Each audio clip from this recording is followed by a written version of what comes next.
തൊടുപുഴയുടെ ചരിത്രം തേടിയുള്ള യാത്ര തുടരുകയാണ്.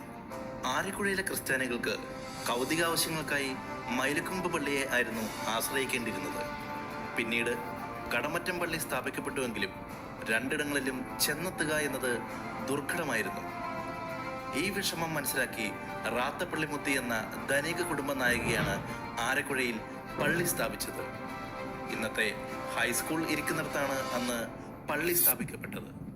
AD 1770 ഈ പ്രദേശത്ത് കൊടും വരൾച്ച ഉണ്ടായതിനെക്കുറിച്ച് ഒരു ഐതിഹ്യം നിലനിൽക്കുന്നുണ്ട്.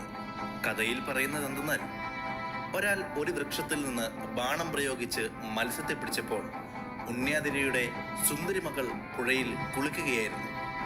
തന്റെ മകളെ അപമാനിച്ചതായി കരുതി ഉണ്ണിയാതിരി കോപിച്ച് ആ പുരുഷനെ കൊല്ലാൻ ഉത്തരവിടുന്നു. ആ പുരുഷൻ പള്ളിയിൽ അഭയം തേടി. അയാളെ ഉണ്ണിയാതിരി കണ്ടെത്തുകയും പള്ളിക്ക് പുറത്തേക്ക് വലിച്ചിട്ട് പള്ളിയുടെ വാതിൽക്കലിട്ട് തന്നെ വെട്ടിക്കൊലപ്പെടുത്തുകയും ചെയ്തു. ഈ ക്രൂരത മൂലം പള്ളി നശീകൃതമായതായും ആരക്കുഴയിൽ വൻ വരൾച്ച അനുഭവപ്പെടുകയും ചെയ്തു. കൊടും വരൾച്ച മൂലം നാടും വീടും പൊറുതിമുട്ടിയപ്പോൾ ഉണ്ണിയാതിരി ജോത്സ്യനെ വിളിച്ചു വരുത്തി കാരണമന്വേഷിച്ചു. ഉണ്ണിയാതിരിയുടെ ഹീനപ്രവൃത്തി ആരക്കുഴ മുത്തിയെ കോപിഷ്ഠയാക്കിയെന്നും പരിഹാരാർത്ഥം 18 പറ അരി വെച്ച് പാച്ചോർ സദ്യ നടത്താനും ജോത്സ്യൻ കൽപ്പിച്ചു.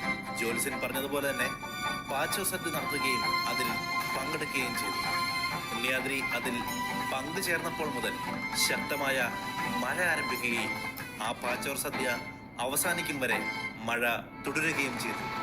ആ മഴയിൽ പൊങ്ങിയ വെള്ളം വഴിയാകെ തടസ്സപ്പെടുത്തുകയും ഉണ്ണിയാതിരി വീട്ടിലേക്ക് പോയത് അന്ന് പാച്ചോർ സദ്യ നടത്താൻ ഉപയോഗിച്ചിരുന്ന ചെമ്പുരുളിക്കുള്ളിലായിരുന്നു എന്നും ഒരു കഥയുണ്ട്.